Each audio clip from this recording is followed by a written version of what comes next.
Hello, football fans. Welcome back to Hurdle the Line. This is the Week 11 review show.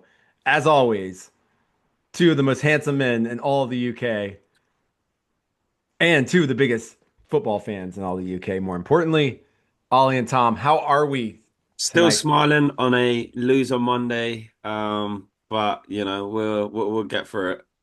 Oh, yeah, We- one of the rare occasions that all four people involved in this production and show that we have, going here in with the review show, that all four of our teams lost. So we are all loser Monday today. And for the rare occasion, I think I'm the only one that doesn't feel the worst about it. So I'm as good as you can be, I suppose. Like you, It you is, must have been getting nervous there that they were actually going to win that I game know. all. I was like, guys, stop, stop. we were all saying go Brown on the chat. It is the rare quad box loss, if you Yep, will. So yep, there we go. yep. Good to see you, gentlemen. You I too. would say this is one of the more memorable weekends of the season so far. Yeah. Even though our teams did not triumph, it was still a really good weekend of football, I think. And we're gonna get into all the games as we always do. Shout out to Fletch, super producer, as always. He'll probably be joining us in and out, maybe when we discuss the Lions game and whatnot. As we always do, we're gonna start off with some news.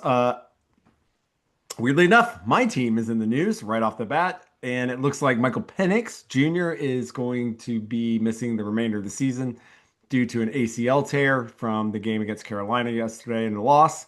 That's unfortunate because I definitely think the Falcons were hoping, obviously, to see what they had with this quarterback for the rest of the season, but also he has had a very storied history of injuries, specifically with the ACLs over his college career.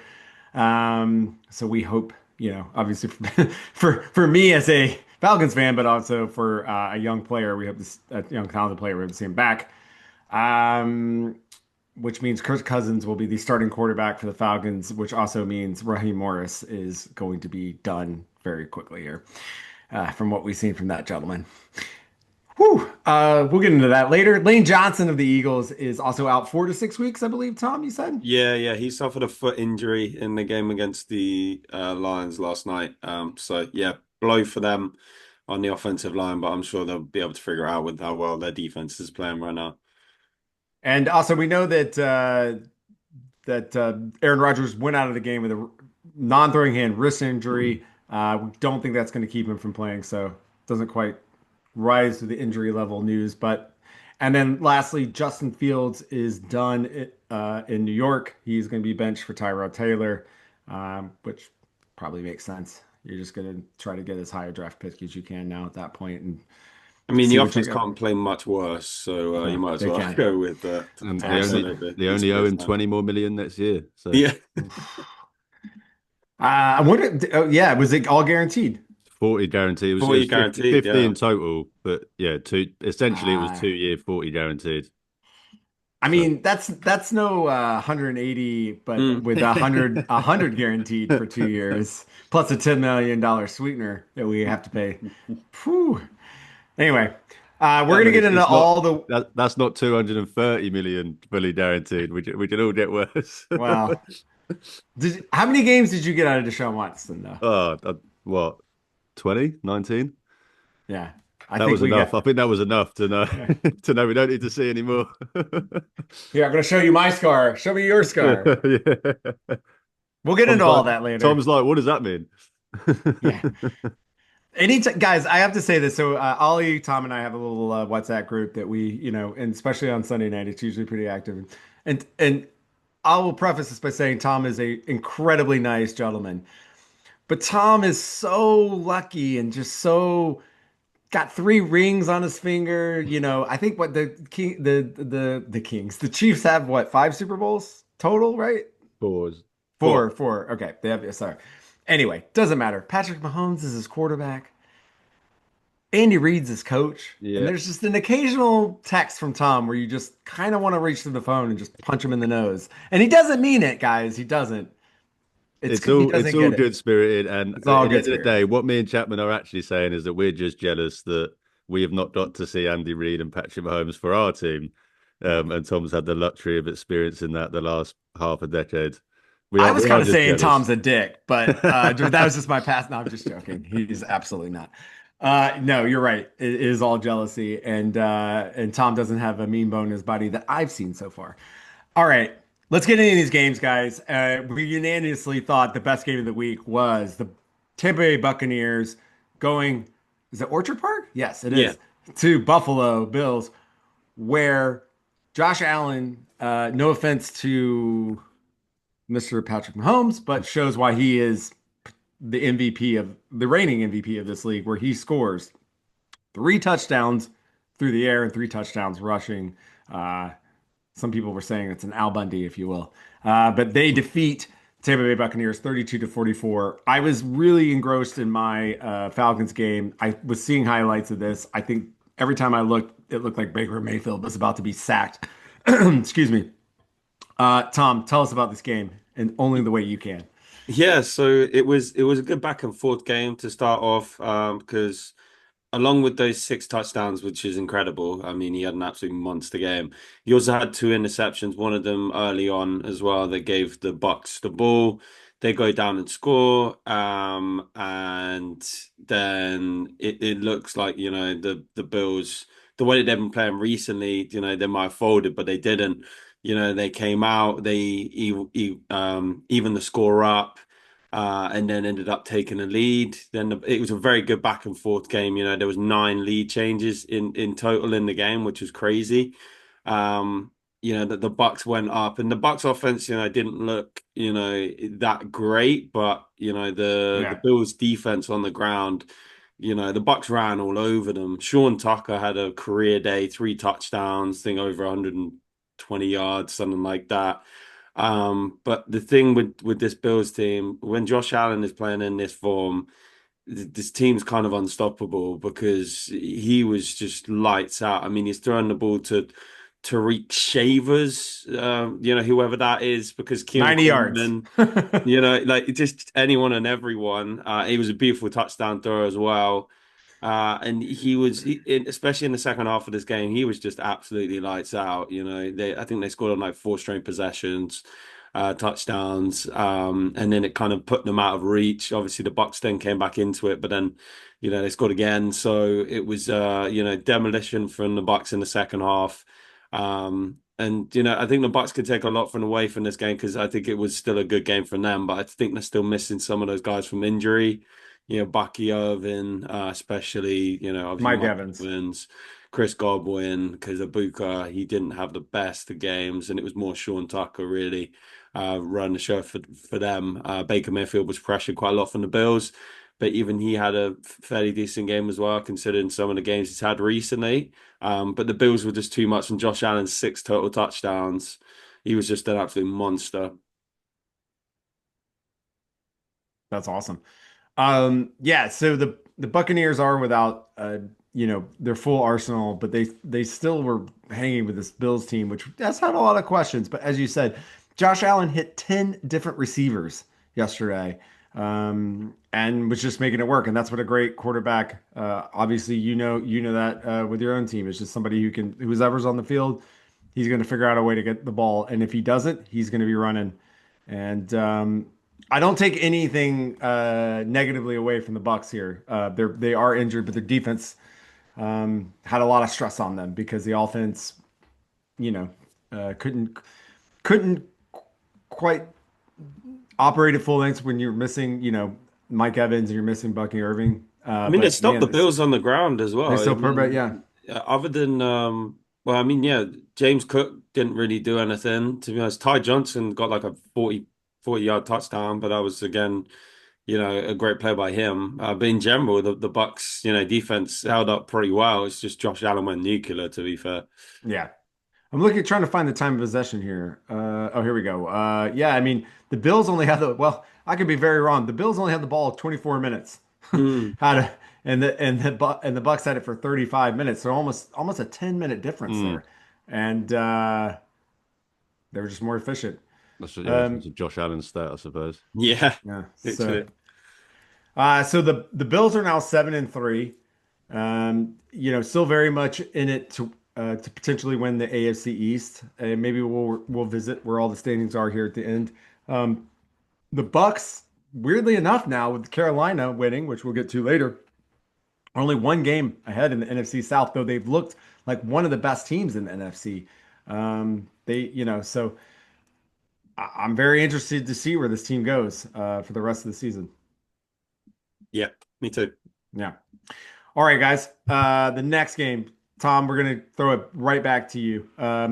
As it was a huge, huge AFC West matchup, and I'm gonna go into this game by saying I think it definitely meant more for Denver than it. Not that the Chiefs did not want to win this game by any stretch of the imagination, but it was at home in Mile High Stadium, and the Kansas City Chiefs lose to the Denver Broncos 19 to 22.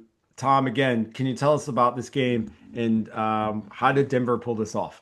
Yeah, I agree with you in the sense that it felt like the Broncos maybe wanted it a bit more, even though, the urgency, there definitely was some urgency from the Chiefs.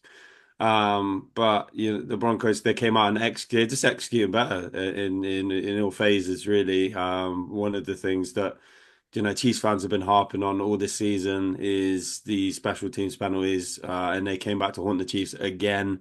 Off on a kickoff return, there was a 65 return anyway for the Broncos. They then add another, penalty on that. That's another 15 yards. Luckily, the Chiefs defense stepped up and forced. Yeah, it could have been 14-0 to the Broncos straight out of the gate. But the Chiefs defense played quite well, holding them to six. The Chiefs get a touchdown. They missed the extra point. So it's six apiece. And then the Broncos go up, they score a touchdown. The Chiefs really need a touchdown to get back. The only deep ball that Mahomes actually completed to Tyquan Thornton, 61 yarder. That puts them, on the verge. They tie back up.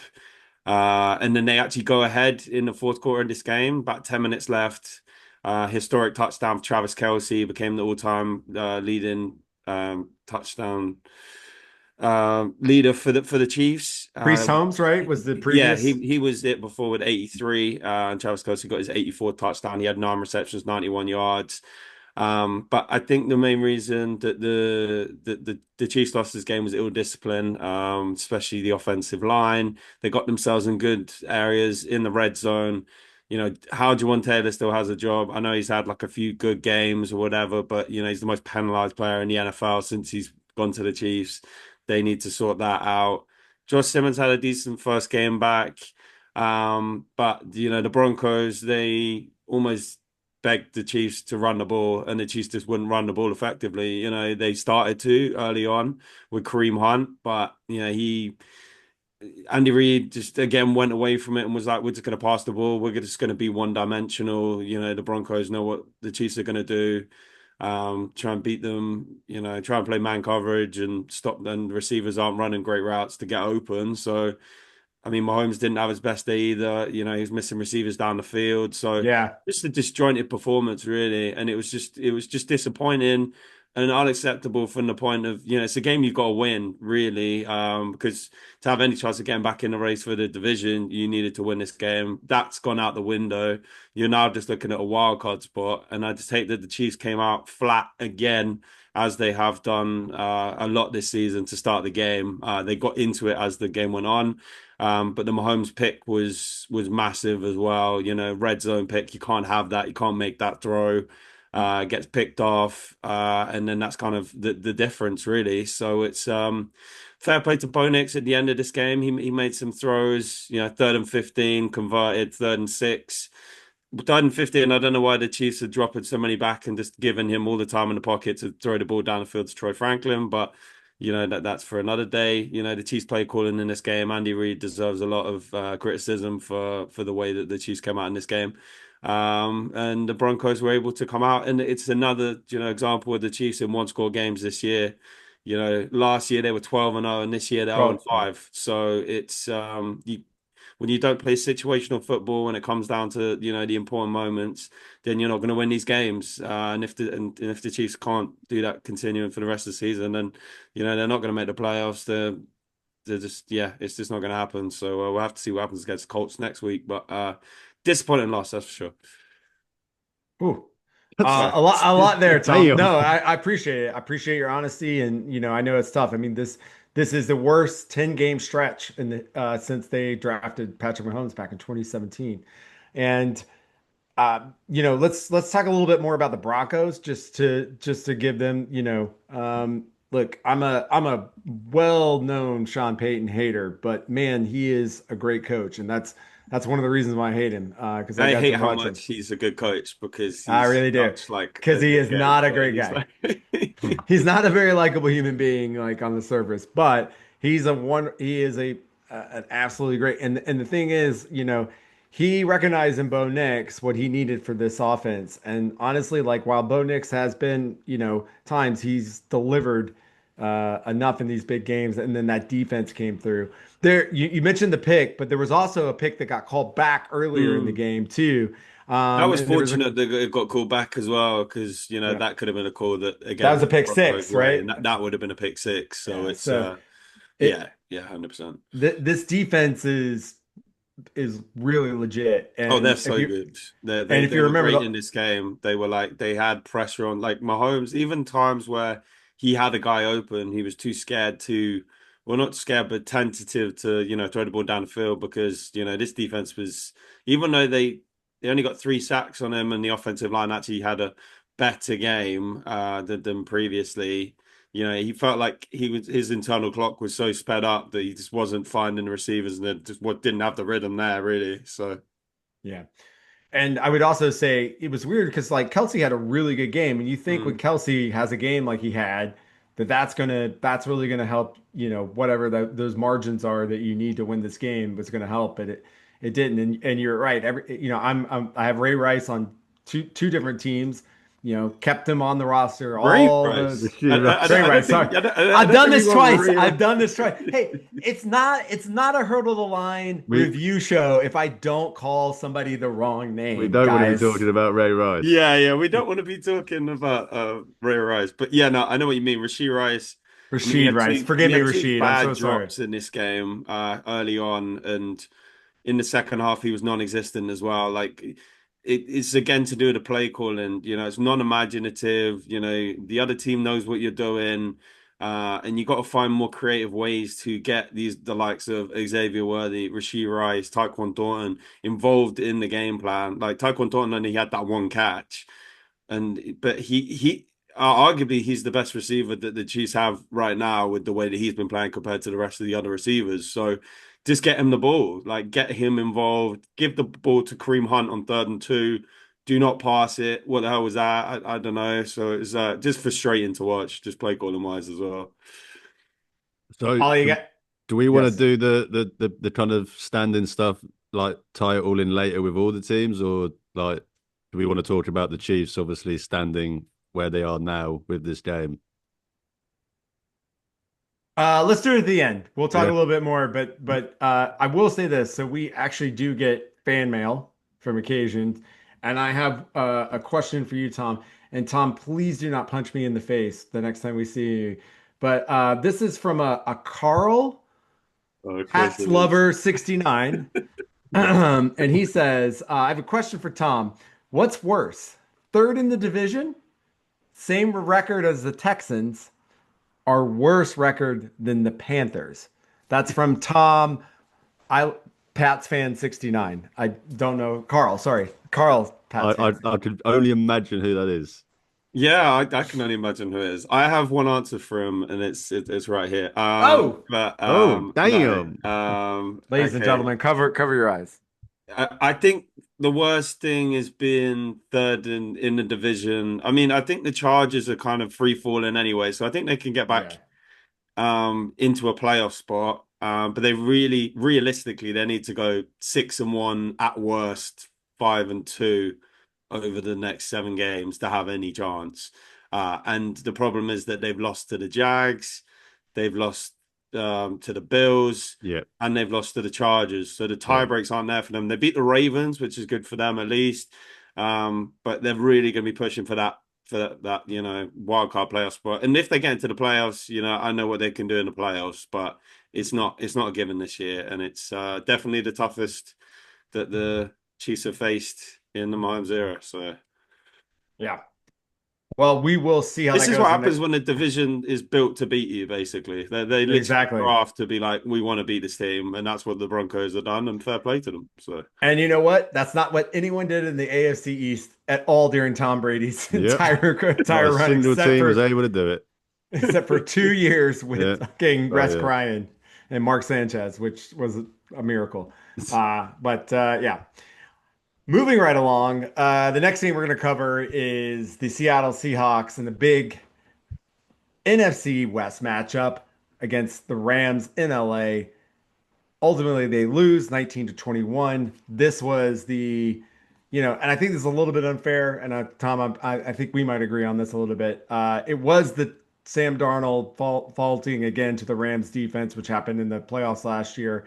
And yes, he was really bad for a lot of this game, but he gave them a chance to win at the end of the game, drove them down the field for what could have potentially be a game-winning field goal, and it's missed by the Seahawks kicker, whose name I cannot remember. It is Jason Myers, Jason Myers, yeah. and the Rams still look like the class of the NFC with this win. What did you guys think about this game, guys? I'll say it's Ollie because I've been talking so much to him. Thank goodness, Ollie.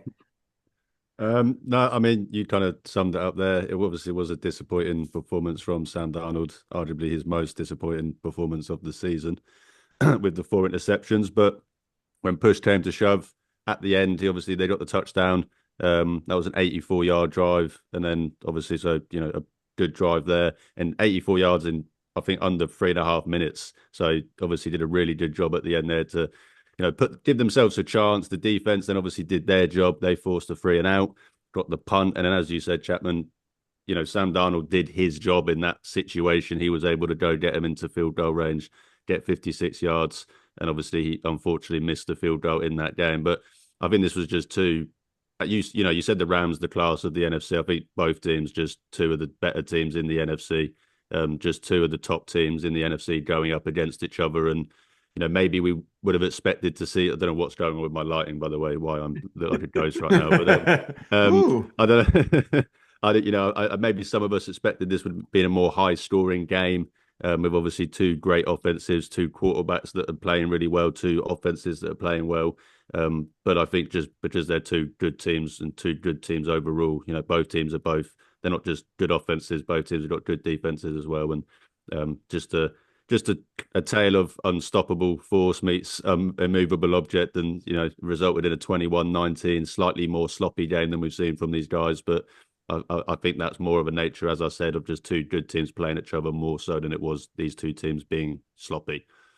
But Yeah, and yeah, Matt Stafford as well. I know he didn't have the greatest yardage in this game, but another 2 touchdowns. He's now up to 27 yeah, touchdowns to 2 picks on the year. He's having an incredible year.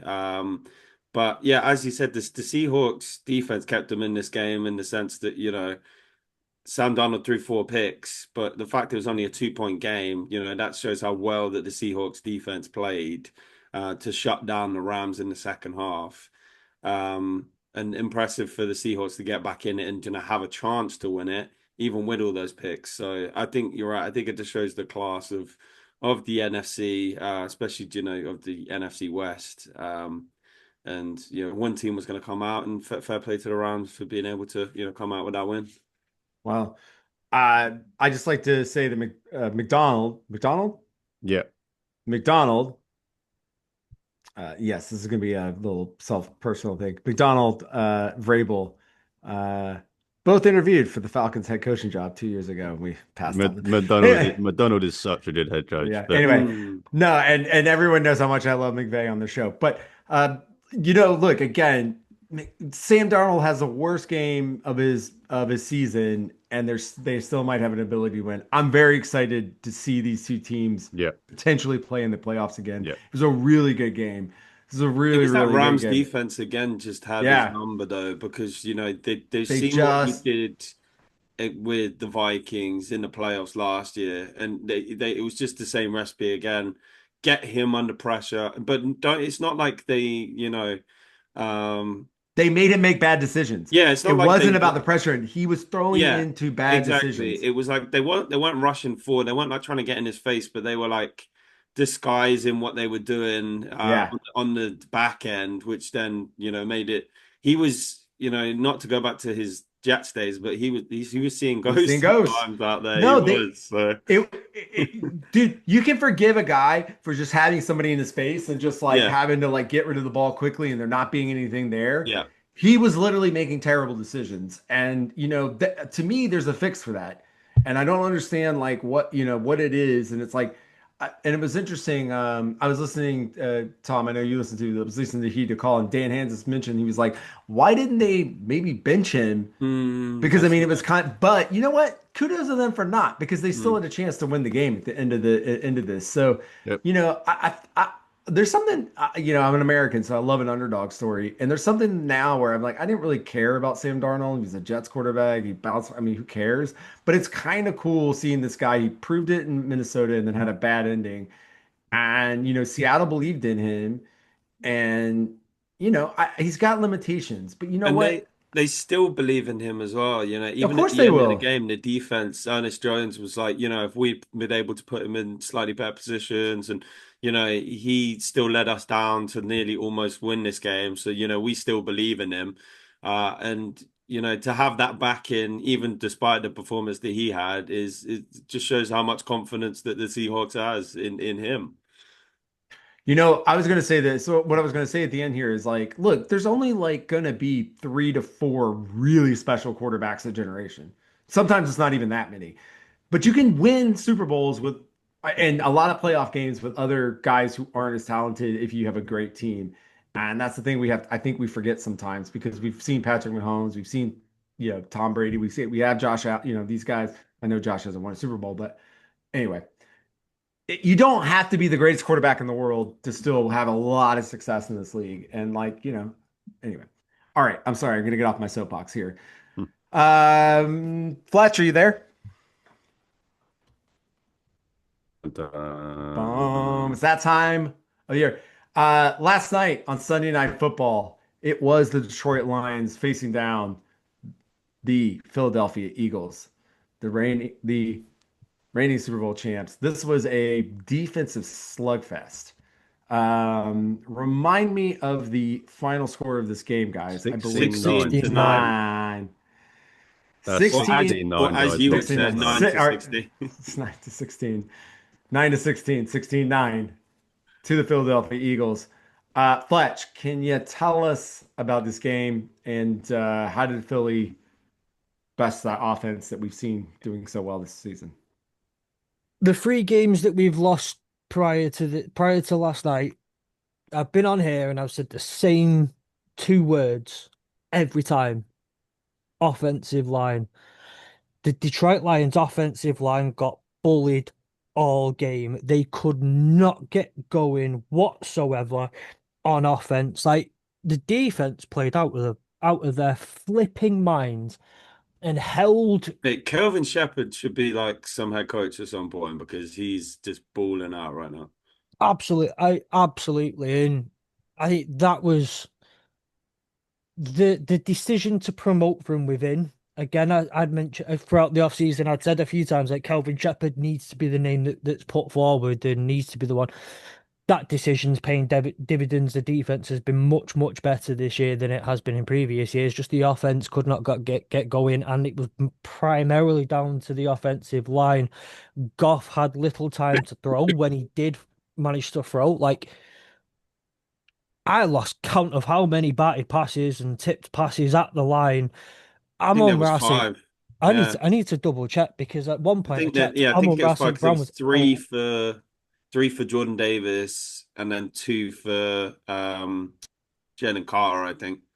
yeah, it was ridiculous. It just felt constant all game. At least one every series was getting batted. If Someone not was two. on him every time when they're like, like Jalen Phillips had a really good game as well. Like he had a sack and he's been a revelation since he's joined the Eagles. Yeah, and if I tell you Chapman, right?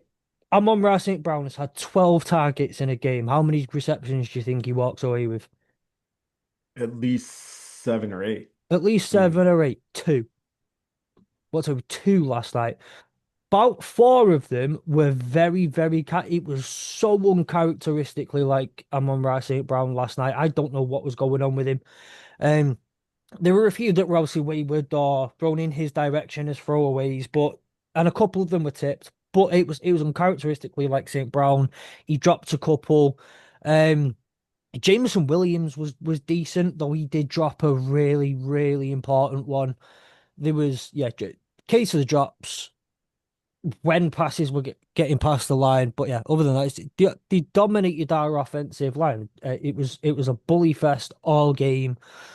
And shout out to the defense who, with 3 minutes to go, 2 minutes to like it was a 10 point game, and I don't. It should not have been a 10 point game. Um, get the field goal. Oh, Jake Bates missed the field goal as well, but the wind was nasty. Wind was Um, crazy. Yeah. yeah, it was nasty. So yeah, 10 point game, very very late on. Lions get a field goal, and then obviously, well, there was we had the opportunity to get the ball back with 1:48 to go. No, and one timeout. The a questionable DPI was called, but that looking on social media last night, everyone will tell you that that was the game. That was the game decider. And I get it. I used to think like that too, but you can't take like the billion batted passes down. You can't take Mm. Amon-Ra St. Brown having 10 targets that he didn't catch. You can't take the fact that our best rusher was Jameer Gibbs, who had 39 yards on the ground. Granted, he had like 107 in the air, but Yeah, like, he was insane off like that screen pass where he took it like 45 yards. yeah. I was like, yeah, this Um, guy's special, man. And it's really annoying. The 1 week where like screen passes actually work, we do a couple of them and then leave it. Um, So it was just one of those games. It was incredibly frustrating on offense. The Eagles' defense was just brilliant at making the Lions do things that were Goff was out of rhythm, inaccurate, all those kind of things. And then if like we stopped the tush push by the way three times. Yeah, I Three saw tush that. push stops. That's what I'm walking away with. That's the real win. Put that in the win column. Three tush push stops. And now we get why Dan Campbell didn't want it to be banned. Why the Lions voted in favor of keeping it because he was like, I'm going to show everyone that we can do it. Yeah, as you said about Jared Goff, just one more thing. Yeah, he was on like it felt like there was an Eagles defender on him every time. Yeah, he had no. They got him off his spot. They got him uncomfortable.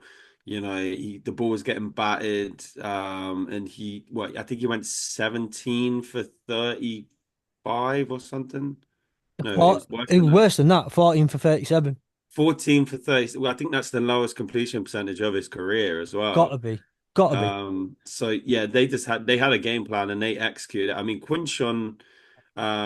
Quinshon. I was thinking of Quinshon Judkins. I was thinking of Quinyon Mitchell. He had an absolutely incredible game as well. He was just defending, like as you said, Amon-Ra St. Brown. He had two receptions, but Quinyon Mitchell was all over him, and he's been one of the better, cornerbacks since he's been in the league. Yeah. So fair play to the Eagles for that one. But shame that Jameer Gibbs's game falls in vain because he was a monster. I know obviously he didn't have a lot on the ground, but just in the receiving game, he was insane. Apologies, by the way. It was a lie. Jake Bates didn't miss a field goal. It was the PAT that he missed for the Mm. touchdown early in the game. It's a tough one, but if I'm going to make you feel any better, Fletch, you do have the Giants next week. Oh yeah, So I can't. But after I'm sure you'll speak about it very soon. But like they gave the Packers a rough day of it this weekend, and Yeah, but we all know that the Packers are frauds anyway. So that defensive line isn't to be played with. And like I said, that's our weakness. You get at that, you can cause a lot of problems. And look how much we struggled against the Browns as well. you're playing the Giants at home, and can you guess what the spread of this game already is? 14. 12. 10 and a half. So let's not all Yeah. start crying The it, sky, crying the it, No, sky no, crying no. isn't it. falling. The sky No, isn't no, Yeah, falling. this no. guy's And absolutely, I don't want to come in and think the sky's falling. I Oh know no, it's no, not, no. but It's a tough loss. it's a tough How one does to it feel take. to have the Bears leading the NFC North? Though that That's just sounds weird, We're doesn't gonna it? get Like, into this, and we'll bring you back in, Fletch, if you come yeah, back. We're that's gonna get into the standings here in a minute. no worries. No, no, no. I don't want to kill the conversation. I just want to save the Oh, conversation. okay, okay, it's fine. We'll I move want to on to say the next thing then. we're gonna move on to the next thing. Which actually, Tom, I'm kind of a shitty person now, and you know I don't like cussing on the pod because the next game is the Bears Vikings game where they won 19-17, if you like it that way. In the Vikings, Caleb Williams taking this team to 7-3. What are we gonna do? Oh, Fletch just ran away because we were talking about NFC North teams. No, he's back. Oh, he's back. What was You that? I don't have to thought stay. All right, bye. thought we were just we done talking about the Lions. I thought that was my cue to do the Homer Simpson and slide back out into the bush. No, I think we've got Look at the rest of the us. NFC North now, so we gotta keep going. Yeah, yeah, stay on. I want to throw this to Ollie because I mean, resident like number one Caleb Williams fan on the pod is Ollie. And Did you JJ get a McCarthy chance? fan. No, okay. Okay, okay, well, yeah. We like winners. Could we? Do you have any thoughts on this game, Ollie? Jeez, I'm trying to pass the ball to you guys. Um, I mean, yeah, obviously happy for Caleb Williams sitting atop of his division. Never a doubt in my mind that he would eventually pull. I mean, don't get me wrong, he wasn't great in this game. I think he only completed 50% of his passes, um, but came through in moments where he needed to. But this was just another case of looked like the Bears were going to blow it again. I tweeted, I'm pretty sure when they when the Vikings took the lead that just another case of the Bears blowing the game again, but they were able to. This season seems like they're doing it quite a lot. There's been quite a few games where, you think they're going to do the Bears. I mean, even the three losses they have, I'm pretty sure they did the Bears way. But, you think, oh, they're going to blow it. But they've actually been able to come back and actually steal the win. And, this was another similar game to that. But, biggest takeaway from this game, obviously, other than Caleb Williams, is that JJ McCarthy should have never, ever did that whole alter ego thing and calling himself Mm. nine because it's just the memes that it's created that people can now use every game where you're not very Hmm. good is just I mean that's my biggest takeaway from this game. And if the Vikings keep on losing, then I wouldn't be surprised if they're in the quarterback market in the draft because he's not showing much that gives you much confidence going forward. I know how Ben, difficult it was for him to say that as well. I appreciate your honesty there, Ollie. I know. I mean, this it was tough for me to He admit that, actually, but in all fairness, I know he did not play well in this game, but he had another one of those things where he played terrible for 3 quarters, and then in the fourth quarter led the Vikings down for yeah. the game-leading touchdown drive. Oh yeah, don't get me wrong. That drive was a good drive. Mm, Everything outside of that drive was terrible and yeah, yeah. repetitive to playing That's quarterback in the also what NFL. happened to him against the Bears in week one, Yeah, where he was yeah, like terrible for like three yeah, quarters, and then the fourth quarter led them to the comeback win. So yeah. it felt like that was going to happen again. As you said, it felt like the Bears were going to bear again. But they managed to hold out this one, and Hmm. Cara Santos kicked the game-winning field goal. But I just wanted to give a with special with shout out. Wait, or do 4 seconds left. you? Oh no, no, go ahead, Tom. Okay, Sorry. to Nashawn Wright, who was well, he is a cornerback for the Chicago Bears. He had a pick in this game in the end zone. He was very emotional after the pick, and that was because of the news that his coach, when he was at Laney College in Oakland, John Beam, he's been a coach for over 40 years, and really been a monumental person in the Oakland community as well as Oakland sports. Sadly, was killed at the age of 66. And he was just doing a tribute to him. So that was just quite heartwarming to see. Uh, Thanks, Tom. Yeah, and it's hard to see so many Americans taken down by gun violence. So, anyway, we're not going to get into all that, but we definitely hearts and prayers to him and his family. Yeah. Uh, well, speaking of nine, you know what else nine is? The No. German word for no. The German knower for no, Ollie. Look at the big brain on Ollie. Yes. And last week I got to see my Falcons lose in overtime for the first time in what I didn't realize would be 2 consecutive weekends to the Indianapolis Colts. And we're not going to talk about that game tonight, but I will say this.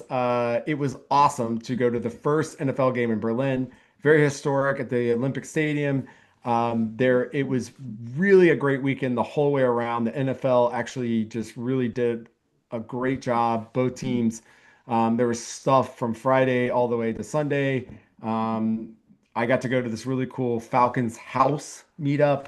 On Saturday, I got to meet one of my favorite Falcons of all time, Jesse Tuggle, who, if he played for any other team, he would be, I believe, in the Hall of Fame. Great linebacker of the late 80s and early 90s. I don't know why Ali's laughing at that. And also Todd McClure, two guys in our Ring of Honor. It was awesome. It was a really good game. Obviously, we came out on the other end of it. Jonathan Taylor continues, in my book, to have put a stamp on his what I think should be his MVP season. I think if Colts end up in the first seed. But anyway, Germany was great. Berlin was awesome. If your team does, I know your team played in Frankfurt Yeah, 2 years ago. Anyway, yeah. but I think this was what the early days of the London games were probably like. I think I caught the tail end of those when I moved here 10 years ago, but it was really cool. Anyway, we're gonna talk about quickly the Falcons losing to the Carolina Panthers in overtime, which would have been their second overtime game last night, which was I believe the final score was 27-30. Yeah, 27-30. 30, yeah. Um, this game, the Falcons should have won, and they played really well. They had a 11 point lead going in half. They scored 21 points in the first half. In a game where Bijan Robinson has 2 touchdowns and Drake London has 100 yards in the first half of the game. You think you're going to win that game, and Bryce Young was getting hit all of that first half. But unfortunately, Michael Penix goes out with an injury in the third quarter. And third quarter has been the death nail of this Falcons team because they seem to not be able to do anything in the third quarter on offense. Kirk Cousins comes in, manages to get a field goal, which ties the game, allows them to go into overtime. But excuse me, which puts them ahead. But then, sorry, Carolina comes back and ties the game. I think we should talk more about this Carolina Panthers team. They're a year ahead. Dave Canales has this team playing really well. Now, I don't think it has anything to do with Bryce Young. I don't foresee him being their quarterback of the future, but man, Rico Dowdle didn't have a huge day, but they still managed to find a way to win this game. I think some Yeah. of it is the Falcons' incompetence, and obviously Kirk Cousins coming in and playing almost a quarter and a half of football is not great for any team. But this Carolina team might make it into the playoffs. And they're only one game back behind Tampa Bay. Now, I don't think they're as good as Tampa Bay, at least not at full health, but you know, we've seen other crazy things happen and they've got a puncher's chance. Yeah. I don't know what your guys' thoughts are. Well, actually, half a game technically out from the Bucs, and we spoke about it the last few Half a weeks game, sorry. as they've as they've won these games the last few weeks. We've all kind of echoed how we're just happy for Panthers fans because they've had a pretty rough last few years. When they got to above 500 this year, it was the first time in like over 1,000 days that their team had been over 500 in any season. So obviously just continue to be happy for Panthers fans. It's funny that, and I don't necessarily disagree with you, Chapman, obviously saying, Bryce Young, I don't think he's in any means cemented himself as the future of this franchise guarantee. But I do think it's funny that you say it in what is arguably his best game, as a Panther of his career, setting the Panthers passing yards record in a game with 448. Had 3 touchdowns in this game, and he was really impressive in this game because, as you said, he was put under a lot of duress with that Falcons defensive line. Took 5 sacks in this game, but was still able to complete a lot of passes. There was quite a He lot. went out of this game at one point He as well. did. He got knocked out by He got Billy Bowman. injured. Like Rookie it looked Bill. like looked like he got his ankle rolled up on. I was like, damn, he might be out for the game. And then he comes back in. So Yeah, and was no, really... he's a very tough guy, and I didn't mean to sound slight. So thank you for correcting me, Arlie, on that. I should have come back. He did beat Cam Newton's record. He is a daggum superhero when he plays Atlanta. If you remember, he had, I think, his second best game at the end of last year when one of Penix's third start at the end of last season. So yeah, I don't want Shout to out besmirch. to Tata, or whatever his Just name call is. him Ted McMillan. Just call Tech him Ted McMillan. McMillan. I His just don't third mean catch of the it. year. Yeah. Yeah, Yes. Tech McMillan, he had a monster game. I think he had two touchdowns in this game. yeah, He was making 130 catches. yards, Yeah, two catches touchdowns. all over the place. And Rico Dow almost had the game-winning touchdown in overtime. It's Barely touches Tataroa, isn't it? Tataroa McMillan. Tataroa. There we Yeah, go. There we go. Anyway, Rico Dow catches one down the line on a screen pass, which was just crazy that was even allowed or not allowed by the defense. But he barely touches the line, which was the right thing. And then yeah. 2 plays later, I believe they punch it in the end zone for the win. But yeah, if you're a Carolina fan, you got to be real. Dave Canales is the right coach, I think.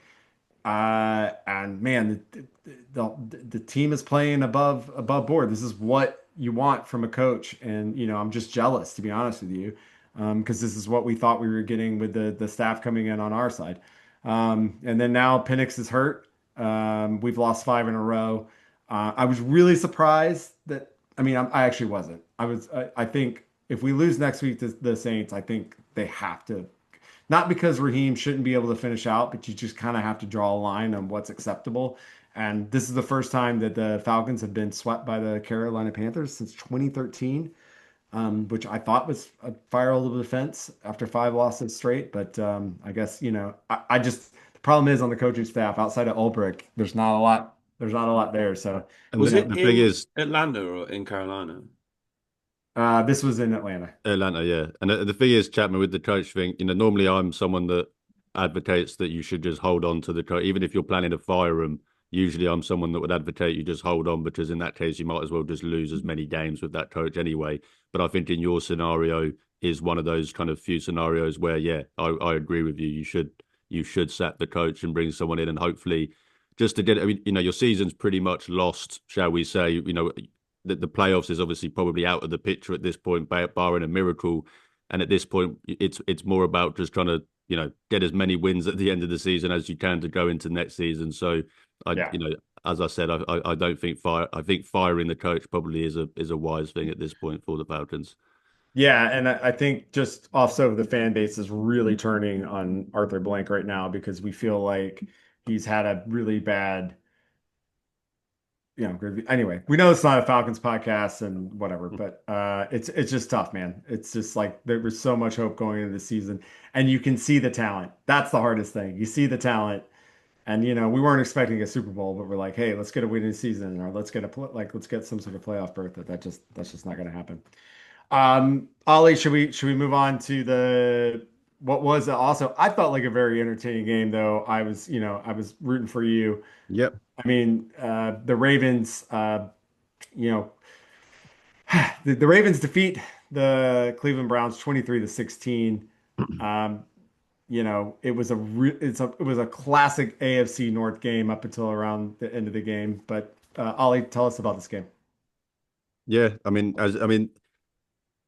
the Browns have lost 8 games this season. There's been a lot of losses. There's been a lot of losses the last 2 seasons, but it's quite rare that you can, as you said, this was an exciting game even for me with the loss. This was one of the most enjoyable losses, shall we say. At this point, when you're 2-7, you're not too annoyed about the losses piling up, as I kind of made fun of earlier. You two probably feel worse about your team's loss than I do about my team's, because my team's in a situation of where, I'd prefer the better draft pick per se than the extra win at the end of the season. That's the difference between being 4-13 or 5-12. So when you have that kind of outlook on the season, and you can at least have an exciting game even in despite of the loss, then obviously that I'm always going to take that. And that this was one of those games. We lost the game, but it was an exciting game from the standpoint of the turnovers. Obviously, a pick six in this game. Devin Bush, his first interception in 6 years. Shout out to him getting the interception in this game, getting the muffed punt. Which I don't know if you guys saw the weather. I mean, the weather across the NFL all weekend. I think a lot of places were dealing with some pretty strong winds this weekend in the US, and Cleveland was obviously, as usual, no different. And that punt, I don't know how anyone would have caught that the way it was coming down with the wind, and obviously to get the muff punt there, and so force some turnovers, score some obviously touchdowns. Myles Garrett, 4 sacks in this game. He has now 11 sacks in his last 3 games, I believe, 11 or 10 sacks. There was one point in this game he had 3 sacks in the first half, which meant that he had 10 sacks in his previous 10 quarters of football. This season, if you look at the sack leaders, Myles Garrett now is top with 15. He is also third if we just count him in the last 3 games. So he is on an absolute tear, having one of the better seasons from a pass rusher we've seen, not just in recent memory, but in NFL history. Yes, it's a shame that obviously he's doing it for a 2-8 football team, a bad football team that doesn't really have much help around him on the other sides of the ball. But as I said in the offseason, and I'll say again now, I would much rather watch Myles Garrett getting all of these sacks for my 2-8 football team than I would watch him getting these sacks for another team while my team is still 2-8. I'm selfish. He signed the contract. He's mine to keep now. So everyone can go away. Stop making the jokes about we're wasting his career. I don't really care.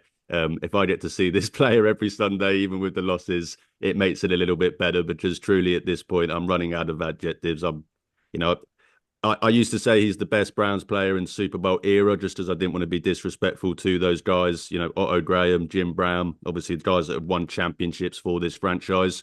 But if you're someone like me and you believe in evolution, and obviously that most players today, not to take anything away from the previous players, but if you put them in them eras, they probably would be better.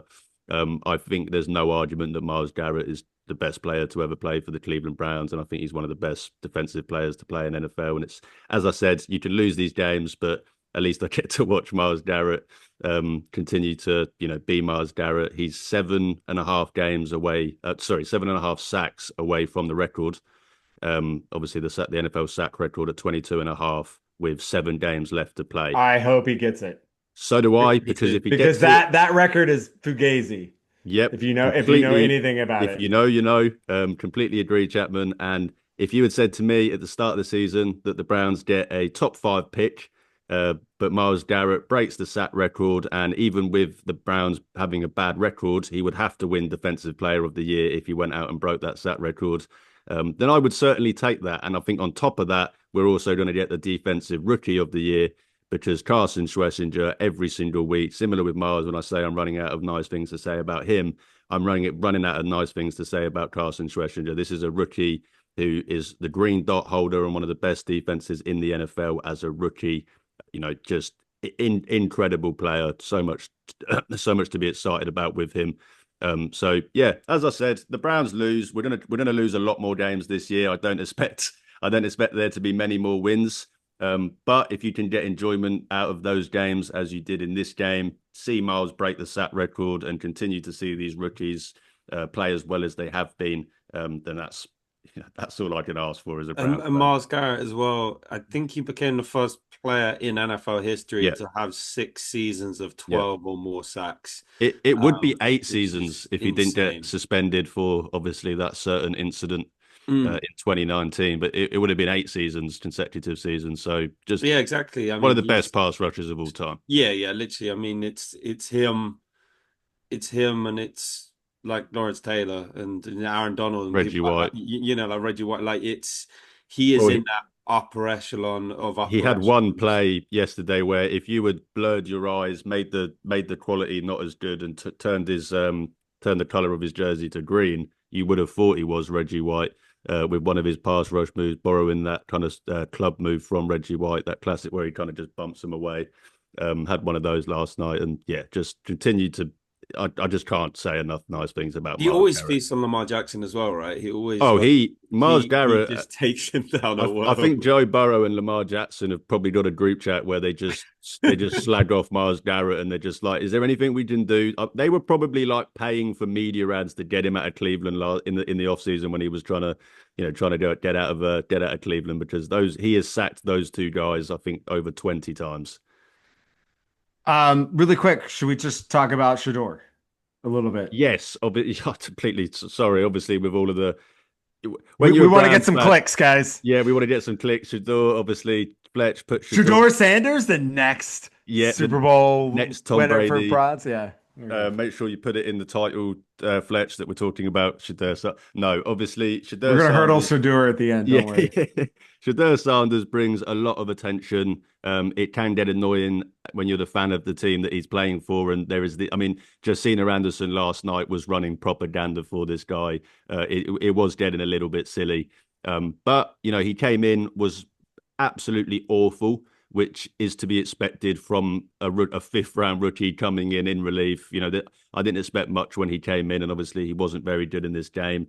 If he gets a full week to obviously practice as the starter and obviously get the game plan as the starter next week against the Raiders, we can obviously make a better assessment about him. But in the end of the day, I think both guys have looked like third and fifth round rookies and have looked like why people like me have kind of veered away from trying to get too excited about either of these guys, get either behind either of these guys as much as some people have, and more so just view it as, if they do play well, great. But if not, that's to be expected from a third and fifth round rookie. And I don't think either of these guys are going to be stopping you from drafting a quarterback come April. Great response. Fernando Mendoza, here we go. Misfiring for Mendoza. That's the new hashtag. Misfire. That's the worst Well, thing I I've couldn't ever really heard. fit tanking. I had to rhyme it somehow. So misfiring for Mendoza. Bozoing for Mendoza. Or that. The Houston Texans go into the Tennessee Titans and win 16-13. Davis Yeah. Mills is replacing They CJ Stroud. scraped the win, is what you said. Davis Mills, for GAC alumni, Spartan, fellow Spartan. Yep. So uh, don't have much to say about this game.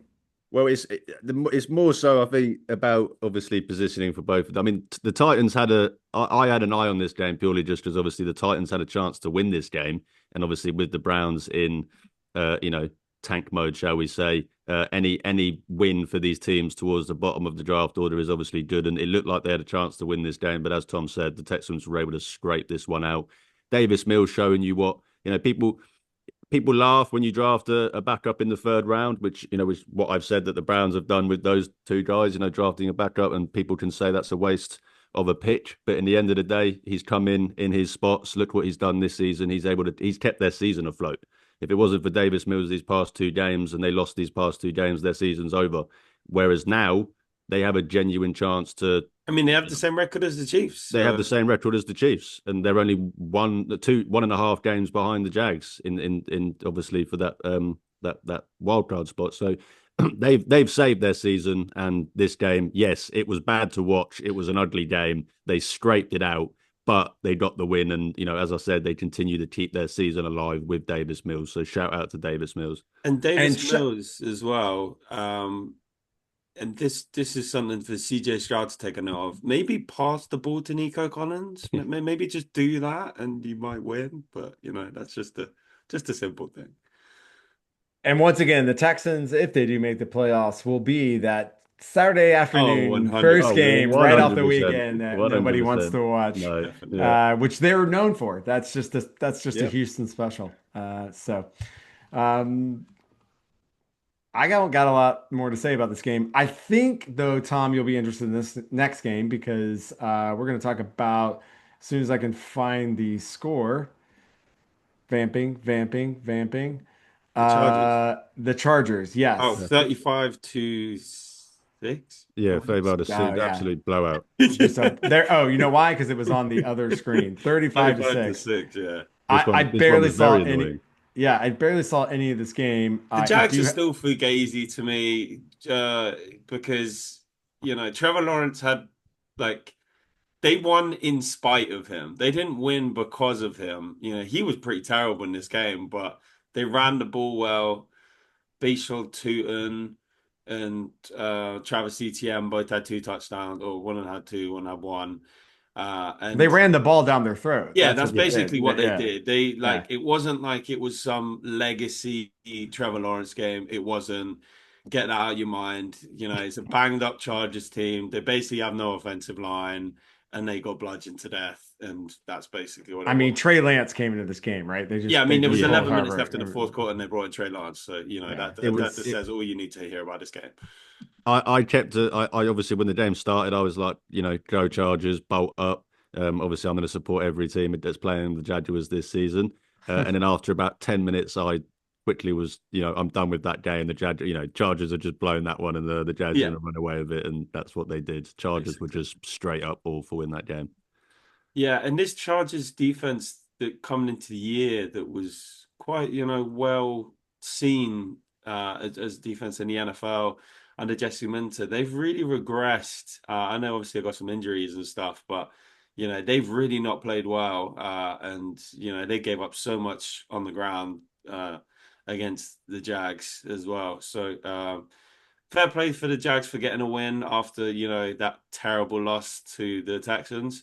But I still think they're fugazi. And it does make that wild card, that we'll get into obviously for all of those teams in that it does make that obviously more interesting with the Jags Mm. being one of those teams getting an extra win. But I don't even yeah. know how the Chargers have 7 wins. I don't even remember who they've beaten this season, if I'm totally honest, other than the Chiefs' first game. But they're 7-4 and they've got a +8 differential. And just to give you an idea, the Chiefs are 5-5 and they have a +73 Yeah, differential. Yeah. there you go. There you have it. I don't think this team is fugazi per se, but this was, You let's can't say in tell the me that Trevor Lawrence is not no, no, fugazi. no. We're transitioning to another Oh, game. We've okay. talked enough about the Jags and Chargers. Maybe I need to do one of these for Yeah. Tom to. No, Yeah. I got it. So, I got it. okay. So anyway, getting back to my spiel. I'm not saying this team is fugazi, but this was a darling of all the football nerds at the beginning of the season as a Super Bowl contender. They have since fallen down to earth. Obviously, after losing their star tight end last week, Tucker Kraft, Packers. The Packers win. They beat the Giants yesterday, 27-20, but it felt like it took everything out of them to do that. And the team that is starting Jameis Winston as their starting quarterback. My man. Obviously, the Giants have a very a very respectable defense, but they fired their coach a week ago. This is not a great team, but yet it felt like it took everything. And I think Love was out of the game for a certain amount of this. He And was Mills came in, looked respectable from what I saw. But Willis. Yep. is it Millis? Willis. Willis, come on, Oh, give the man some respect, man. I'm From sorry. Liberty Malik Willis. University, Chapman. Thank you very much. Oh, I remember this guy. World Yes. famous Liberty University. He was a Everyone, third round Yeah. pick, wasn't he? Right? yeah. Yes. Yeah. I There like were Malik Willis, man. I like him. I no like him a lot, Malik. man. No, I remember Malik now. Sorry, I thought it was. Look, guys, I'm at an age where I can't know every backup Even when quarterback. Jordan Love was out last year, like he stepped in and won a He was couple of games balling. for the He was Packers. balling. So come on, you gotta give him some respect. Guys, I got a lot in this brain. I'm sorry. You're right. You You're got a right. lot more than we do, so it's understandable. It's just all garbage. I can tell you that. Anyway, but let's okay. Look, I mean, we don't really got to go through all this game, Tom, unless you've got some tidbits you want to throw out. But what I want to know is how do we feel about this Packers team? There's rumors now about LaFleur possibly if he doesn't win the Super Bowl or at least make the NFC Championship game with his team, he may be out. Please do that. We will take him back. I was going to say, I was going to say, Chapman. And I know I'm wish casting here, Yep. but it's serious. So I want to know what you guys think about this team. And Tom, I know you probably got some tidbits that if you want to throw out on this game, please do. Yeah, sure. Well, fair play. We got the Jameis experience in this game, which you love to see. He unhealed some like deep shots. He had a touchdown. He had a pick. It was the full Jameis experience. The full Jameis. What you love. Jameis. You just absolutely love to see What it. we love. And then Jordan Love, as you said, he went out in this game. It didn't look like he was going to come back either. He was questionable with a shoulder injury. More importantly, Josh Jacobs went out of this game and didn't return as well. So, didn't have their lead running back and the lead part of their offense without Tucker Kraft gone as well. But Christian Watson stepped up in this game. He had some nice catches, including a beautiful touchdown catch, beautiful throw from Love to the back of the end zone in double coverage. He goes up and gets it, and that actually ends up being the winning touchdown. So Love made some really nice throws when he came back into this game. He wasn't that impressive to start with, but the Packers, they just keep finding a way to win. Um, and Michael Parsons made a few big plays, especially down the stretch, to secure the win as I think he well. ended the game, didn't he? He He did ended in the the game, game. didn't Yeah. he? Yeah, he Yeah. did. Yeah. So that was massive for them. But yeah, I'm still not really impressed by them, but they're kind of scraping by. Well, as Obviously lost to the Eagles last week by 3. But yeah, it's not all, sunshine and rainbows in Green Bay. as a team that's played the Packers and actually beaten the Packers this year as one of our 2 wins, I think. Yeah, I don't think it's. I think it's more so just they're inconsistent. They're too streaky, and I think that comes down to Jordan Love as well. He's a streaky quarterback, whereas he can have these quarters periods where he's not playing that well, and then as you said, Tom, he can kind of turn it on, and obviously like he did in this game at the end. But when he's playing well, this Packers team, I think, it can beat most teams and There most were some teams in bad the drops as NFC. well. Romeo Dobbs had some bad Yeah, drops as and I well. and I So and like I that think didn't help the offense to start with, for yeah, sure. and I think Matt LaFleur and Jordan Love are good enough when, as I said, when he's playing well and he's on to beat any team in the NFL. But as I said, it's just too often than not there. I think they're just too streaky of an offense. But obviously, the I defense, think I they think, play is down to their opposition as well, like yeah. sometimes, and they've definitely done that this year. I think it's massive that they're getting Jaden Reed back as well. I think he's coming back next week. They've definitely missed that element in the offense because Matthew Golden hasn't, shown flashes, but not been that impact player that I think they would have wanted. Obviously losing Elton Jenkins as well on the offensive line doesn't help them because they weren't running the ball particularly well Yeah, before they didn't have Justin. anyway. So that never helps. So yeah, but fair play to the Packers for being able to pull off the win anyway. I think it's going to just come back to if they can get healthy, they can get some of Mm. these guys back. Yeah.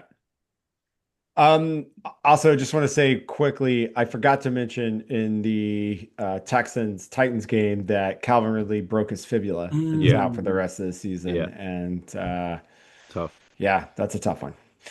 Um, Couple more games, guys. Bengals, Steelers. Bengals lose to the Steelers 34-12. This one wasn't much of a contest except for Aaron Rodgers obviously left with a non-throwing hand wrist injury, which we But talked about. There was also a fight. yes, Is that what you want to yes. hit? Jamar Chase at the end. Jalen Ramsey. Yeah, with Jalen Ramsey, they got into it. Jalen Ramsey said that Jamar Chase spat on him. Jamar Chase said that he did not spit on him. And then we got video of it, and he did spit on him. I don't know why Jamar Chase. I mean, in today's day and age, we're going to get video of everything. So, you should have just admitted it there and then and apologized instead of denying it. But, I mean, you can understand, obviously, Jamar Chase's frustrations. This He'll get is, a suspension now as well because the You NFL's already should. set a yeah, precedent that yeah, Jalen Carter got ejected in the game because it was in the game, yeah. so it Have, counted for that game. But him spitting, he's going to get a 1 game suspension now. when But okay, let's just can we pause right here, guys? I have tussled, been in some bits. I'm sure you gentlemen have too. I've never spat on another man ever in my life. no.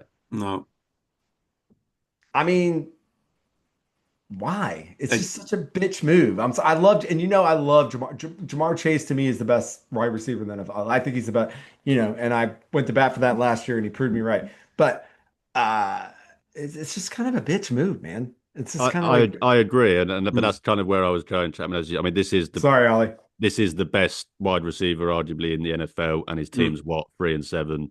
His quarterback is for the pretty much third out of the last 4 years is finishing the season injured. He's mm. obviously very frustrated. That doesn't justify it. Don't get me Doesn't wrong. justify it. Doesn't justify spitting on anyone. Nothing really justifies that. But just to obviously give some context to why he's frustrated.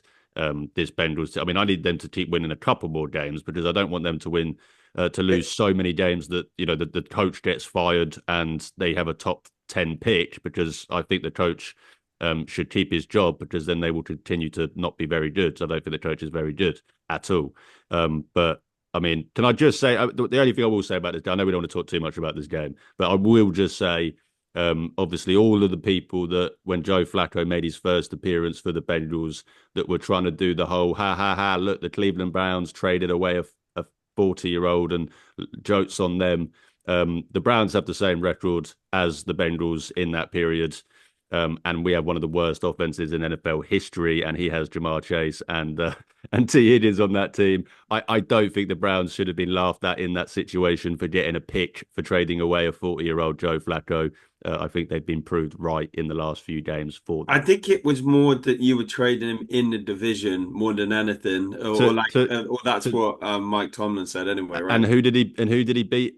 Mike Tomlin. So we got him to beat our arch nemesis, Mike Tomlin. So that was a sigh-up. Well done, boys. If that was all it resulted in was him beating the Steelers once, then I'm happy and it There you worked. go.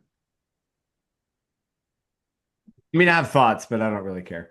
Um, What are the Bengals now? They're 4-7, Three and they're three and three seven. and 12. Oh, 3-12. Yeah, 3-7. 3-7. Yeah, Mm-hmm. Joe Burrow ain't coming back.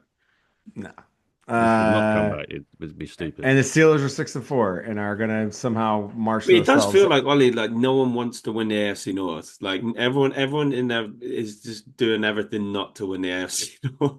The Ravens do. They've obviously won 4 in a row and are coming full steam ahead. But as we said, we'll save obviously that at the end if we want to talk playoffs. But Yeah, let's talk playoffs. We got one more game, and usually we'd lead off with this game because we are an international podcast. But this was the oh last god, international game, which, whew, I I'm didn't really even realize sorry. this was on. I didn't realize America had done I anything. actually watched Had this. a problem with Spain. I didn't watch any of this game. I could, well, No. actually, that's not true. We had the fourth quarter on. We were getting dinner ready and whatever. But that was the Washington Commanders lose to the Dolphins 16-13, Tom. And these are two teams that are going nowhere quickly. No. I mean, I, I don't know. You got I'm to give sure credit to the Dolphins though, because there was I a don't lot got to of give talk. them anything, Tom. I don't even But think we need to give him any credit. yeah, but you No, go ahead, because Tom. I understand that the Commanders aren't a good team right now, and especially defensively, they're not good. But for Mike McDaniel in the last 2 weeks to first beat the Bills and then backed out with a win against the Commanders. Obviously, I know it's not a comfortable win or whatever, but clearly the owner likes Mike McDaniel. He wants to keep him at least for the time being. And the Dolphins have proven in these last 2 games, especially defensively, they played a lot better. And they've realized that just don't put the game on Tua Tagovailoa, hand the ball off to Devon Achan. And if you do that, then good things happen. And that's what they did in this game, and good things happened. But you say good things happen, which then results in winning too many games to then not be able to replace Tua Tagovailoa. So if anything, they're actually doing I know, but themselves. they're already stuck in that contract for another year, aren't they, right? Yeah, and what's the best way to get out of that contract? A rookie contract. That's probably the only way to get out of that contract. Yeah. And they were sat nice and toasty with the second overall pick a couple of weeks ago, and now they've won themselves a couple of games and they played themselves out of a top 5 pick. I don't think anyone thinks they're going anywhere with this quarterback, No, they're with this not. coach even. They're not. But So I'm just happy. I mean, don't get me wrong. Keep winning games, Miami. Keep winning games. I'm happy. This can't be the reframe the rest of the season, by the way, Ollie. Like, just with every losing team, you're like, yeah, just keep losing or keep Guys, I'm winning. sorry, but at this point, I want every team that's got a bad record to keep winning every week. It You makes have it no more idea likely for where you mine. have no idea what this draft will be, so I'm sorry. Fletch, you there? Dun, dun, dun. Oh, it's like the Wizard of Oz. He comes on. Those are the games. he's changed the Let's power. let's talk about Let's take it off where we music. are with the playoffs. This is week Yeah. 11. We're over halfway. We've got 7 weeks. Everyone has 6 games left or 7 games, depending on when the bye was. We're talking about playoffs. Talking about playoffs. This is just a check-in, Tom. We're just gonna do a light little check-in. Well, yeah, I wanted to talk about the Chiefs earlier, and obviously Yeah. where they kind of stand So, with the current thing. But well, we'll go AFC first because we got to go A first. So, right now it's Broncos with the 1 seed, yeah, the Patriots with the 2nd seed, the Colts with the 3rd seed, the Steelers with the 4 seeds, the Buffalo Bills at 5, Chargers still at 6, and the Jacksonville Fugazi Jaguars at 7. The bubble teams are Texans, Chiefs, Ravens, Dolphins. I'm not going to go further than that. yeah, it's Uh, Ravens, Chiefs, Texas. Yeah, yeah, yeah. I did say Dolphins, so I'll only say 3 teams next time. So that's where we sit, guys. Yeah, Um, I'm going to go ahead and say I think the Colts are going to end up with the first seed because I do think they're really good, and I think they're the way the AFC South will Yeah, stack yeah, up for yeah. them. They'll be able to get those wins. I would love to see anyone but the Patriots in that second seed for obvious Mm, bias reasons. Uh, and I definitely think that the Ravens are going to end up with the Yeah. AFC North crown. But how do we feel about this stack up? This up? I think the Chargers will be out, so I think there's a chance yeah, I think for the Chargers and Well, Jags will fall out, and I think the Chiefs and Ravens will get in. But well, no, that's what I wanted to that's what kind I'm of hoping. put to Tom, and Mm, that's kind of where I was going to go earlier, and mm, kind of where I wanted to go because as we've said last, I mean, the Chiefs have not found themselves in this situation in the Patrick Mahomes era. Last week, checking in on it when they were in the bubble, the ESPN model, or sorry, the NFL model, still had them as a 78% chance of making the playoffs. With this week's loss, they have fallen to 51%. Ravens, obviously, even though they sit in that spot behind them, have got a 77%. So it's going to come down to, as you said, Chapman, if the Ravens win the AFC North, what record do the Steelers then have that obviously fall into that second space? And obviously, if they've got mm. 11 wins, 10 wins, they take that wild card spot. The Bills, Patriots, who obviously wins that division, the second team is going to probably only have a very good record, so they're going to pretty much claim that spot. So it then does come down to those last two spots going down to, as I said, either the Steelers or Ravens, whoever doesn't win the division, the Chargers, Jaguars, Texans, and Chiefs. So you kind of said it there, Tom, but are you that confident that you think the Chiefs come out of that? Yeah, I still think they can come out of that. Yeah, I still believe that they can. I mean, I still got confidence that yeah, outside of the game next week against the Colts, which is going to be a tough game. Like let's be, I mean, the 8-2. Um, we don't tend to play too well against. We've always overlooked the Colts in previous matchups. We're not overlooking them this time because Yeah. this is the season on the line. But outside of that game, I think the Chiefs could run the rest of the table. Like I think they'll beat like some of these other teams. I mean, in some of those games, they're playing away at the Titans. They're I playing. was going to say the schedule. You look at the teams on paper, Hmm, and yes, I agree with you. You should probably be looking to run that table, but then you kind of look at how those games fall. And you got, hmm. as you said, you got the Colts next week. You then got a short week going to Dallas, and it's Dallas. Obviously, their defense is terrible, but we all know what that offense can do, especially at home. There's any given week they could go and score 40 Thanksgiving, points. yeah. You then obviously have a little bit of a mini bye with the next game being that Monday night game against Houston. But then you kind of get into that Christmas schedule where obviously you guys get put in all of those slots where you play what, 3 games in 12 days. Yeah, we play the Raiders on Christmas. Then I think we play the Chargers potentially. You play the Chargers, Titans, and Denver within 12 days.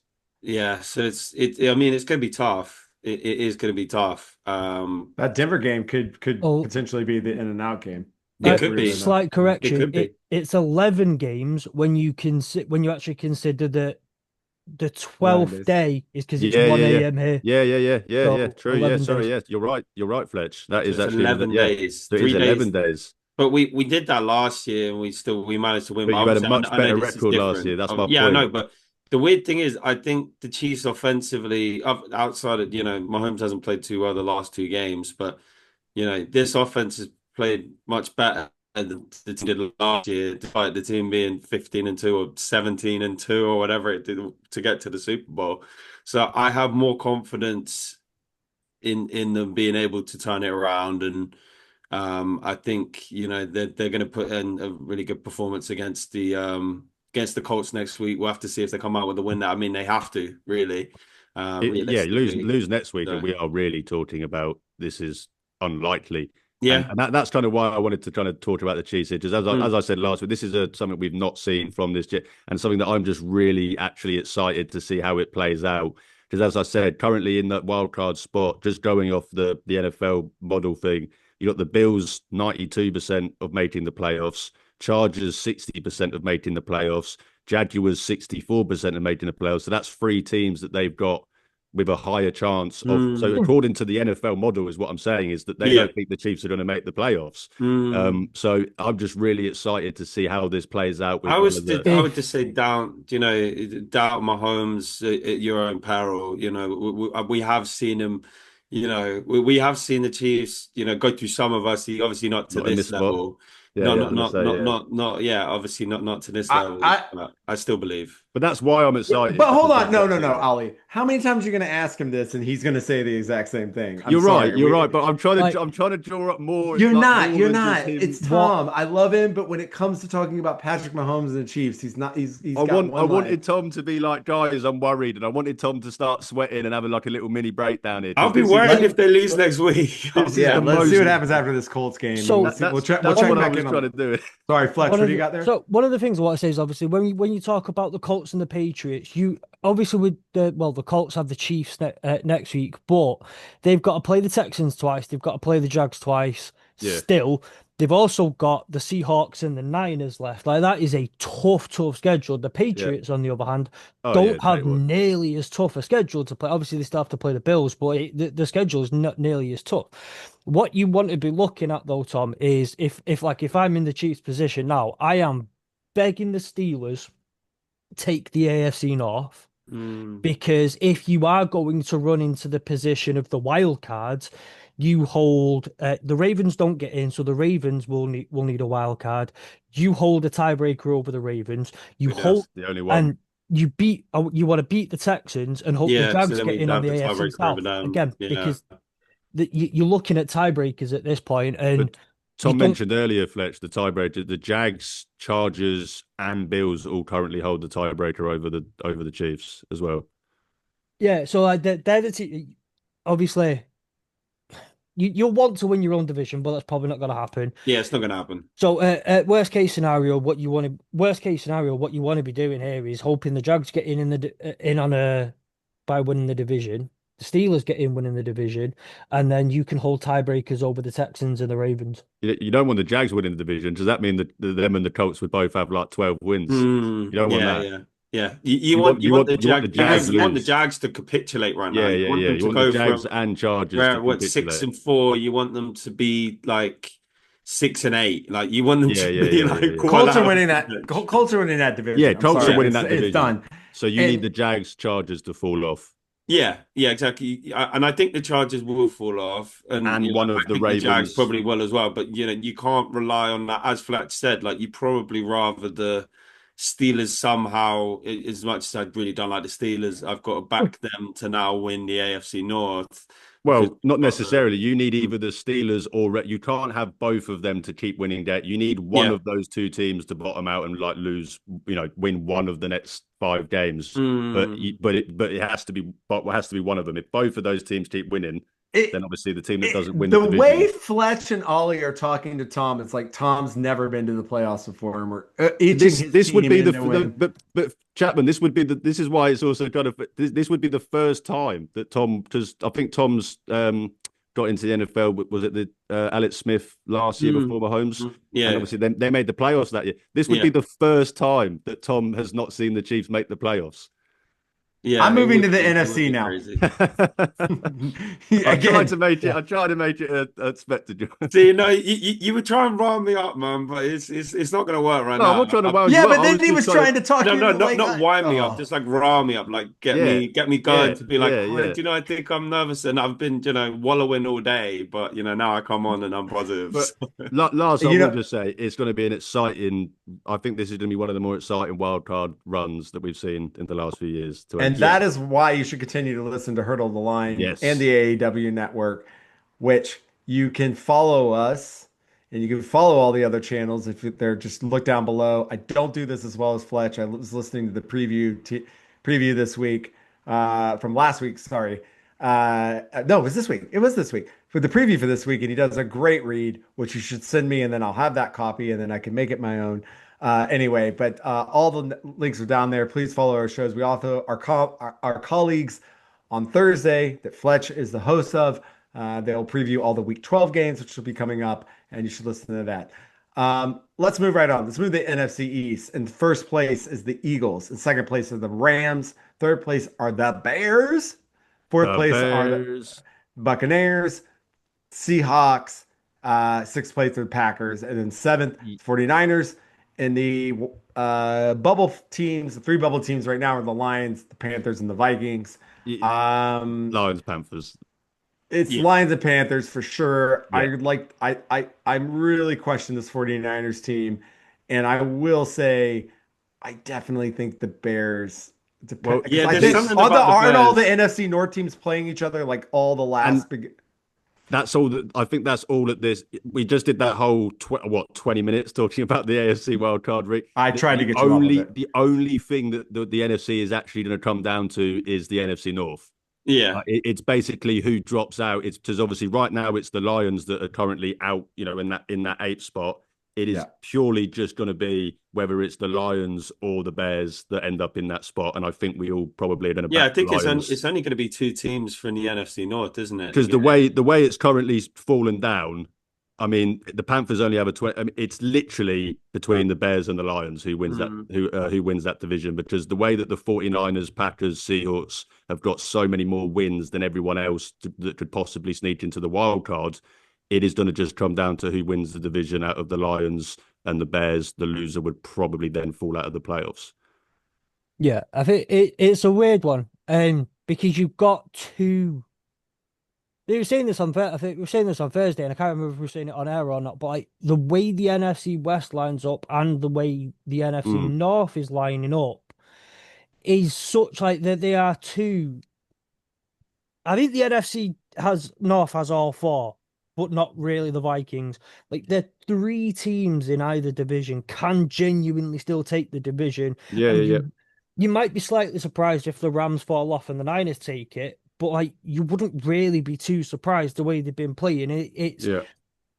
It's just like it. And I think I'm not sure on what the Viking schedule is. I know we still have to play one of each. We have I to think play they're done. yeah, Yeah, we have to play I know we play the Packers at home next week on Thanksgiving, but the Packers still need to play the Vikings twice and the Bears twice. The Bears still need to play they played the Vikings twice. They just need to play the Packers twice and the Lions, and then the Vikings they have the Packers twice and the Lions. The Vikings, I don't even. I mean, they're out of it. I think Yeah. personally already. I think it's going to come down to, as you said. I forgot to mention the pack. I think it's going to come down to, as you said, Fletch, Lions, Packers, Bears. However that falls out, two of those teams are going to make the playoffs, and one of them's going to drop out. And then the Panthers, their only hope is that they could steal the division from the Tampa Bay Buccaneers, which would then mean that the Tampa Bay Buccaneers more likely than not drop out of the playoffs. I don't see that Yeah. happening. But though. I don't. Yeah, I don't see that happening. Barring more I think the injuries. Bucks Yeah. are a better team, to be Yeah. honest. But So I that think the doesn't NFC is happen quite nowadays. simple. It's just however that NFC North plays out, those three teams. And I think the Vikings are out of it. I would love to see. I'm just going to say this again. I really would like to see this Panthers team make it Yeah, in as a it would be maybe the cool. last wild card. I think they have a puncher's chance, and in the playoffs, it's sort of fun when that team. I know it's not fun for the team that's played consistently all year, and ends with like a 12 and whatever record, but then gets knocked out by some like what used to be the 9-17 or whatever. But this Carolina team's frisky, man. They're fun. I mean, not fun for me yesterday, but they're fun in general. But out of those three teams, though, that are, as you said, Ollie, and the three teams that are going to be fighting out, who do you Yeah. think will drop out? I think it's going to be the Bears. I think it will be the there's Bears. something about the defense. They're 7-3. I know, I get it, But then also the thing, I want to say the Bears, and yeah, I think everyone here would agree that is the logical thing you should say. I think we all agree that you should say the Bears. But when you look at just every given year, how there's always a new team in the playoffs, and obviously the Packers and Lions both made the playoffs last season. Maybe something weird happened, as I said, because of that. Maybe that is what makes, for some reason, Bear, the Bears sneaking, and maybe it's the Lions or the Packers that drop well, out. But it's going to be interesting. And I think the Bear, best part about it is that they all play each other so many times, as Fletch yeah. said, to finish the well, year. Bears have the Steelers, Eagles, Packers, Browns, Packers, 49ers, Lions. Yeah, tough. So if they do make it, they're gonna make it on their own merit. Yeah. Oh, they would have They're earned not it, gonna yeah. Make it on win. merit. They won't just luckily make it. And I The, think the the NFL thing that I said earlier does not expect them to make it. It's got them No. at 59%, even though they're currently leading their division, whereas it's got the Lions, who are outside of the playoff spot, at 75%. So Yeah, yeah. yeah. I mean, it's going to be one of them as well, though. Like, this is no hate to anyone involved with the bet. Like, Ben Johnson is a first year head coach, and that's a tough stretch of games. So, and we all know at the end of the day, like, when it comes to these clutch moments in these really big games, Caleb Williams hasn't been here yet. Ben Johnson hasn't been here as a head coach yet. yeah, yeah, I, yeah. for the sake of, I don't know, maybe for the sake of the Dan Campbell coaching tree, I want Ben Johnson to do it now. Like, at least get into the playoffs, but Not at the expense of inexperience. your team. Not at the What heel expense of turn them. is this? No, I've got to take some sort of positive out of this, man. I've got to do something, otherwise you go crazy watching the Bears be successful.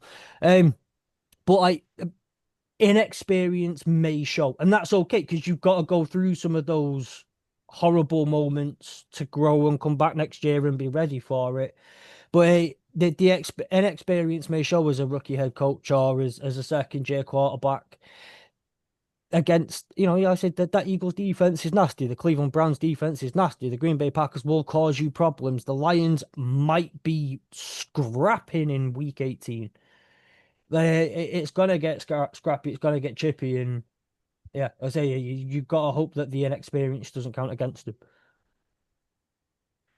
Well, it's going to be a really exciting sprint to the finish here in these um, last. Quickly before we finish, as we mentioned earlier with the spitting thing, breaking news: Jamar Chase has been suspended for 1 game for spitting. Told you the precedent's already been set with the Jalen Carter thing. Like he had to be done. I mean, it hurts my fantasy, but that's fine. I'm still 9-1 or 9-2 or something. All right, show off. Sometimes it's just you two just fucking going back. Excuse my language, going back. That gummit, you made me cuss. I don't like this. All right. It's going to be a sprint to the finish here, guys, which is why That's our aim. That's our aim every show is to get Is you to cut. get Chapman as No, your aim is So- to add 15 more minutes onto this podcast every daggum thing. Thanks so much for listening. Please continue to listen to Hurdle Line. We are the Week 11 review team, preview team coming up on Thursday. There's also the College Pod. Also, please check out Fantasy Game Day app. They're our official sponsor. We love them. They'll give you a fun little, if you use our code Hurdle without the U, because there's no. Hold on the line without you. There we go. Yeah, very good. Game Day app, the UK's own fantasy app. I mean, look at Fletch just rolling his eyes at me trying to do this ad read. It's beautiful. It's like watching your baby try and walk for the first time. It's just they can't quite do it. I need copy. If you give me copy, I will brilliantly nail it. I will nail it. Will do. Thank you so much for listening. We're gonna call it a night, and we'll see you next Monday for the Week 12 review show. Hurdle that playoff push.